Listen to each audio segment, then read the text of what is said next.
વધુ સમાચારમાં વાત કરીએ તો ક્વાંટમાં આમ આદમી પાર્ટી સભામાં ચૈતર વસાવાએ આદિજાતિ મંત્રી ભારે આક્ષેપ કર્યો છે। અહીં એમના દાવા અનુસાર જીએમડીસી અને એનડીપીસી પ્રોજેક્ટ માટે આદિવાસી જમીનો કબજે કરવા નોટિફિકેશન સરકારની મદદથી બહાર પાડવામાં આવ્યા છે, પરંતુ મંત્રી અને ધારાસભ્યો જાહેરમાં જૂઠું બોલી પ્રજાને ગેરમાર્ગે દોડાવી રહ્યા છે। હકીકતમાં આ બે પ્રોજેક્ટમાં અનેક ગામોની જમીન લેવામાં આવી રહી છે। આક્ષેપ બાદ કડાકા ભરી ચર્ચા અને હડકંપ મચી ગયો છે।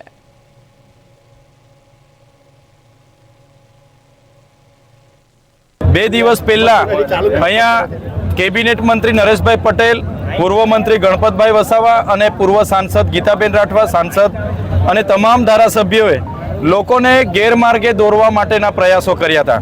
એમણે કીધું કે આ પ્રકારના કોઈ પ્રોજેક્ટની મંજૂરી આપી નથી। ત્યારે જે રેરર પ્રોજેક્ટ છે, જે આંબા ડુંગરમાં જીએમડીસીનો પ્રોજેક્ટ, જેમાં 28 જેટલા ગામોને સંપાદિત એમની જમીન સંપાદિત કરવાનું આ ગેજેટ, આ નોટિફિકેશન આ ભારતીય જનતા પાર્ટીની સરકારે 25 સપ્ટેમ્બર 2020ના રોજ પાડ્યું છે।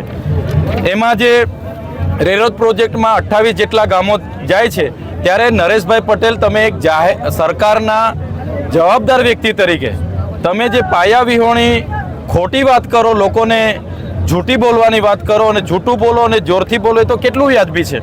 જ્યારે મેં સ્પષ્ટ રીતે એક સરકારના મંત્રી તરીકે બધા લોકોને ખાતરી આપી છે કે કોઈ એવો હાઇડ્રો પ્રોજેક્ટથી લઈને કોઈ એવા પ્રોજેક્ટ નથી બનવાના, કોઈ પણ એક વ્યક્તિને વિસ્થાપિત નથી કરવાના, પણ તેમ છતાં જે ગુમરાહ કરનારા લોકો છે એનાથી ચેતજો। ત્યારે હું ચોક્કસ એક વિશ્વાસ સાથે કહું છું કે આવનારા દિવસોમાં પણ છોટા ઉદેપુરમાં રહેતા આદિવાસી ભાઈ બહેનોનું ભલું જ થવાનું છે।